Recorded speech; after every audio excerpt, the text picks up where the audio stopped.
What's going on, you guys? It's your Huggable Hipster here, and welcome back to another game review. So, this game that I recently played, To the Moon, I have so many different thoughts on it. I got kind of emotional at like the concept and certain bits of the game. It was cheesy, it was adorable, it was cute, it was like, yes, bitch. I absolutely love the way that they did the emotional aspect, but the storyline, I was like, oh, I was not impressed.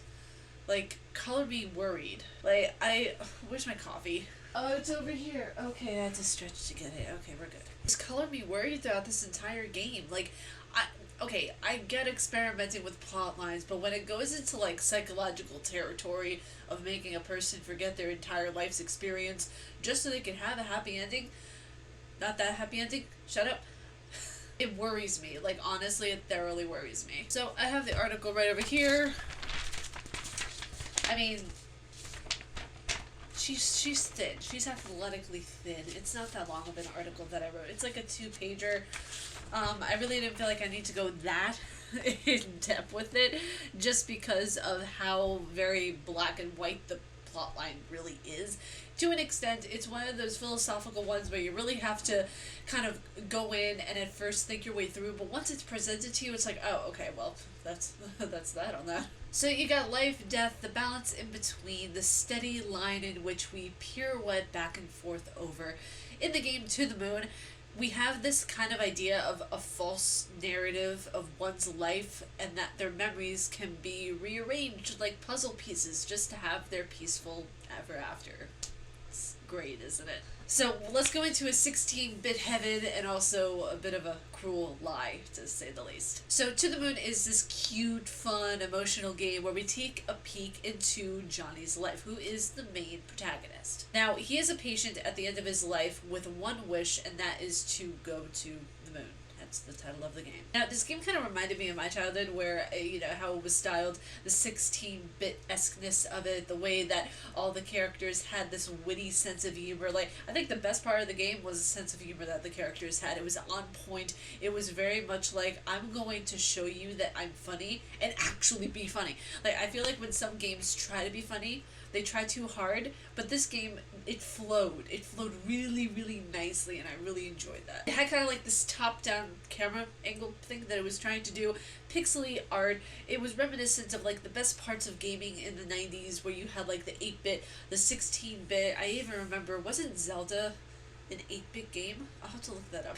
I'm a big Zelda fan, okay? The way that some people are about Final Fantasy, I am about Zelda and Resident Evil, so don't at me. The thing is that this is a fairly short game. It can take you about 3 hours to do. I know this because whenever I sat down to first start the game, I started the game, had a bunch of stuff to do, and then after that, I sat down and I really, dove into it, and it was finished before I knew it. So it has also very easy puzzles, but a storyline and dialogue that make up for it, because the puzzles you go into and you're like, a monkey could do it. Like, that's not an offense to the game. I feel like sometimes easy puzzles and a complicated storyline go really well, and then you can have vice versa, really complicated puzzles but a really simplistic storyline. It can go either way, so it's not bad to have simplistic puzzle work. But it was really easy puzzle work. The story took like the main direction of the ship. That's not what I wanted to say, but we're going with that. I knew that going into this game I would get emotional. I would be happy. I would be pondering my life with each click. I knew this would be a thing. To the Moon makes a simple game into like an existential crisis I never knew I had. I mean, it's worth the hours that you put into it, but just be aware that when you go into this game, there's going to be emotions that you never knew you had, okay? Going from giving someone's end a last bit of life, no pun intended, I kind of found myself in such a strong disagreement and borderline anger with the concept of this game. And hear me out on this, because besides Fallout 3, I don't really get angry at concepts of video games, but this one got me a little bit, I don't know, a little bit ticked off, to say the least. That was the recreation. Now hear me out on this, okay? Because I know some people are going to be triggered down in the comments and go like, and every time I say that, you guys get scared and you don't comment, so I'm just like, you know what? I might as well say them more often, because the trolls, they scurry. How is the recreation of someone's life for peace justifiable in any way, shape, or form? How? Recreating someone's life and their memories to prevent loss is ignoring the reality of who they are. It's ignoring the reality when someone needs it the most. Like, when someone's on their deathbed, you don't want to create a false narrative for them. You don't want to be like, well, this and this happened, and you went to the moon, and you were all this, and you did amazing. You cured cancer, Molly. It's not supposed to go like that. You know, you're supposed to be like, hey, you made some mistakes in your life, but overall, you had a peaceful journey, and that's what counts.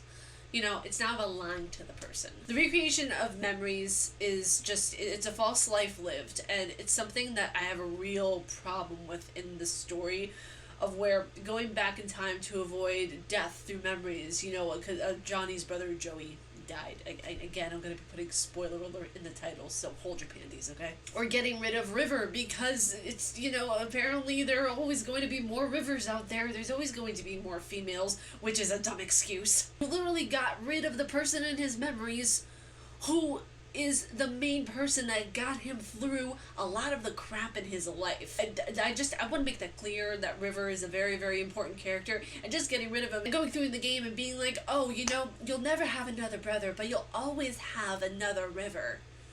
Just because, you know, we're women doesn't mean we're like plentiful fish of the sea. It's kind of like an invasion and corruption of the life lived, the collected gems, if you will, of the human experience and uniqueness of that life. Because in the two doctors that are in this game, which are hilarious, you know, they're good characters, or there's nothing wrong with them, it's just they go in and distort the gems that Johnny has collected, for lack of a better term. You know, they go in and distort his memories. They go in and try to understand what was going on within his life that led him to from point A to point B, and, you know, just to get his wish granted of going to the moon. The thing is that good and bad memories have their place. You know, they are in the human mind. They're there for a reason. For, you know, they're forming and crystallizing and creating the person who you're meant to be, who is you leading up to that moment. It's your you-ness. It's what makes you special. It's what makes you limited edition. Like, it's part of the reason why all humans were unique. If we could go in and create false memories, and what's the point of living life? So I want to go into something that I thought this game actually did somewhat decently, to an extent, of where, you know, Into the Moon, River, Johnny's wife, is presumed to have Asperger's syndrome, which I thought it was great that, you know, a character was getting, you know, that the, you know, people who have Asperger's syndrome are getting more recognized in video games. It's awesome. It's why there are so many folded rabbits within the game. It's why she's so distant a lot of the time in the game as well. The tone that was delivered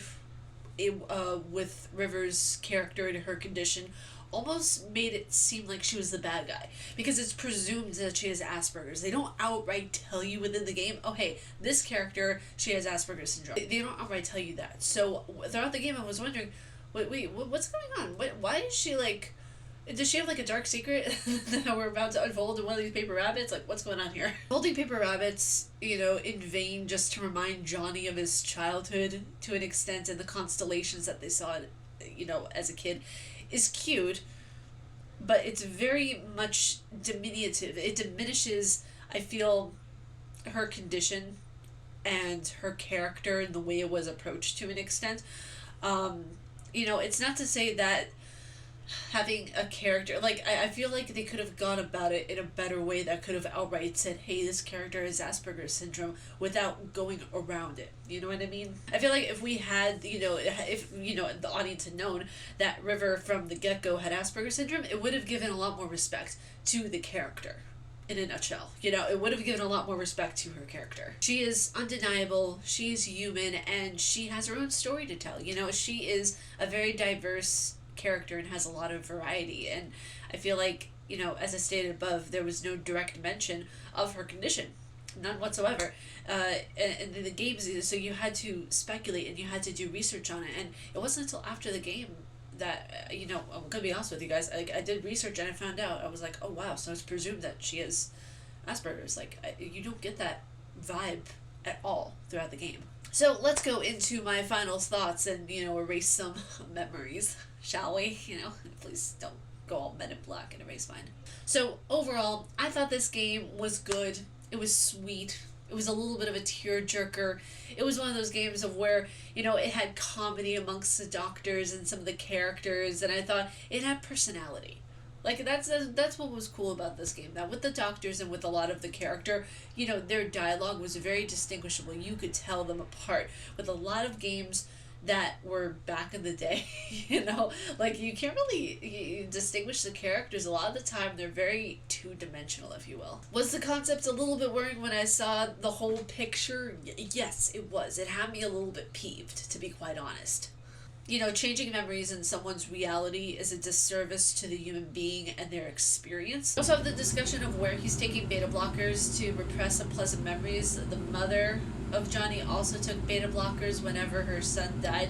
By the way, I'm not going to say how the son dies. You're just going to have to find that bit out for yourself, okay? I do give spoilers, but I don't give that intense of a spoiler, okay? That would just be cruel. In the story of the game, since the main character had taken beta blockers to remove these unwanted memories, now at the end of his life, he's looking at these new memories, just to make up for lost time. It also makes me wonder, if the memory of a human being is just a disposal thing in this game's story universe. So was it for him to heal the upset heart that he had, or maybe all of the above? We may never know. But you guys, that was my review on To the Moon. Like I said, there are some parts of the game that were really good, some parts of it that were just like, it kind of had me pretty peeved, to say the least. But would I recommend this game? If you guys like a bit of a tearjerker game with some really cool comedy, actually, really interesting comedy that they put in, like I said, then I would totally recommend it. It's a timepiece. It's something that came out, I think, about 8 years ago. I'll have to double check that as well, but I believe it came out 8 years ago. It's somewhat of an older game. Then, definitely check it out. I love 16-bit games anyways, so for me it's a nostalgia piece as well. But yeah, I enjoyed playing this game. I enjoyed seeing some different sides to different types of stories that are out there that are just a tad bit questionable. But you guys, if you like my face and what I do, please be sure to subscribe and hit the bell down below, because I make videos every Monday, Wednesday, and Friday. And stay casually nerdy. I will see you all in the next video. Bye, you guys.